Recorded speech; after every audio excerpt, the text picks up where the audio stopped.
ఏ రాజమౌళి గారు, మీకు ఇబ్బంది కలిగింది, మీ వీడియో రకరకాల చోట్లకి ఏదో ఇబ్బంది ఉండగలిగి మీరు రిలీజ్ చేయలేకపోయారు.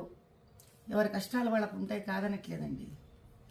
కానీ ఆంజనేయ స్వామి వినకుండి నడిపిస్తాడు అని మీ నాన్నగారు అన్నారు. అది ఇప్పుడు భావ్యంగా అనిపించట్లేదు మీకు అన్నారు కదా. పోనీ బాహుబలి సినిమాలో కోట్లు సంపాదించారు కదండి శివలింగాన్ని ఎత్తిపించి పాపం ప్రభాస్ గారితో. అప్పుడేమన్నా శివుడి మీద ఏమైనా దానకం చదివారా మీరేమన్నా? ఏ శివాలయానికి ఏమన్నా దాన ధర్మాలు చేశారా? ఆ రోజు చేసింది లేదు, ఈ రోజు తిట్టుకోవడం ఎందుకండి ఆంజనేయ స్వామిని చెప్పండి.